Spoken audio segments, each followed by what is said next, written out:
And that's pretty conclusive. Still going. Not too many changes from the Wallabies, and the All Blacks also pretty much standing pat. Paul, just the one new face in the starting 15, a couple of positional rejigs in the back line with, it sounds like Anthony Brown picked up a bit of a niggle, so he's not available for selection. How are you feeling about seeing Will Jordan back in the starting 15? Oh, I think it's fantastic. I think, and I know we've got an abundance of riches in the three quarters, but I think you've got to find a place for him somewhere in that 23 more times than not. He is just that sort of player who is the right man at the right time in the right place. And just some people are like that. He's a game breaker. Yeah, he'd trip over crossing the street and pick up a $1 million winning lotto ticket. That's the sort of guy he is. So I think you have to find a place for him somewhere. I'm glad to see him starting. Not so happy about what's happened because he's starting. Was that in the 13 jersey? Indeed. I thought we found his position last week, didn't we?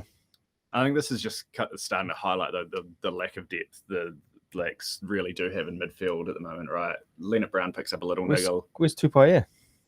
He was playing for Waikato. Yeah, that would be. But are you going to chuck him in against the Wallabies at Eden Park?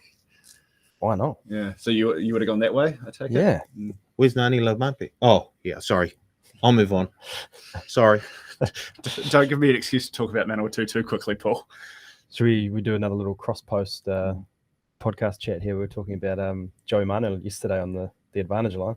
Yeah. Asking where he would fit in. Could he slot in? He's been playing pretty much every position in the Roosters. He has, hasn't he? Yeah. Or another man who's worn the Sydney Roosters jersey plenty of times, who's currently SBW running around in Auckland. No.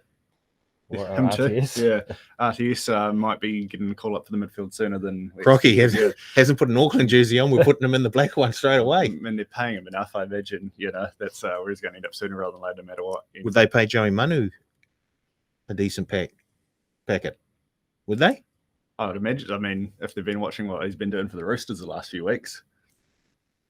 Yeah, no, I do wonder, just with the lack of depth, whether the Auckland coaches are have had a call from Foz in the last couple of weeks and say maybe I know you want to start him on the wing, but maybe we'll see how he goes in the midfield. We know the All Blacks coaches haven't been shy about suggesting where players should play for provincial teams in the past. And he's Braden Eno. Is he named another one? Yeah, is he named in the NPC side? Well, they haven't named their team just yet. It's tough, coming back from appendicitis straight against that rampant Manawatu back line, but maybe they're going to have to chuck him in. Not at the boneyard this time. No, that is true, yeah. RTS might have to play in the midfield for Auckland. You struggle to get a wing spot.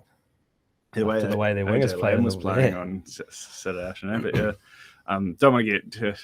We're very keen to talk about Bunnings NPC here, though. It seems like, sorry, Patrick. No, it's take control of it. It's my fault. The podcast. That's the bigger issue, that me having to sort of wrest any sort of control of something. But like we said, it's a pretty similar team for the All Blacks. I'm guessing that to me this makes it seem like Ian Foster's almost decided on a first choice 15, and this aside from one or two injury issues with Sam Cane and Leonard Brown being the two obvious ones.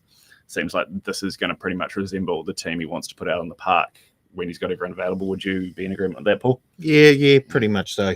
Look, I can't argue with that. I thought we found a position for Rico last weekend. I thought we did.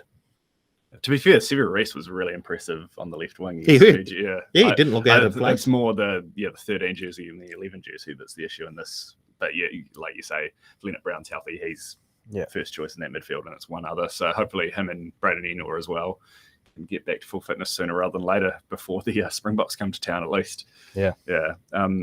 So similar team, are you expecting a similar game plan on Saturday, Carl? You sort of alluded to before that you maybe think the All Blacks will chuck the ball around a bit more this I think so. Maybe the first test was, feeling the Aussies out a little bit, seeing what they can and can't do. I think you got to get. I feel like this Foster kept, some of the game-breaking substitutes on the bench for too long. Bodie only got 15 minutes, 10, 12 minutes. It wasn't a lot. You're up there.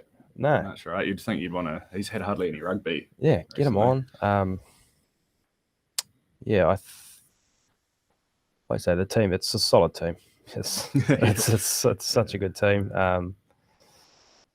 yeah, it's going to be. I just think, like I say, the All Blacks have done their homework as such on the Wallabies last week, and we might see them not give up 3 late tries and perhaps win by that 21-30 margin or something similar. It's certainly pretty hard to pick nits in the whole thing. My only concern would be if I had to back one of these two coaching staffs or head coaches to maybe come up with a different game plan or expand on what they did in week 1. I'm sure Dave Rennie's probably the man to whip up something, and he might have something extra in his back pocket. I don't know if the Wallabies quite threw everything on the table on Saturday night. What do you think we might see different from the Wallabies, Paul? I'm not sure, but he certainly will have an extended whiteboard session, I'm sure. And they'll come out with a few new things, and I'm sure it won't be his full deck of cards either. He'll leave a few tricks in the pack, and he'll just keep sort of chipping away at the All Blacks and finding weaknesses where he can. And he'll go back and review that, and then come 2023, I think he'll be ready to launch.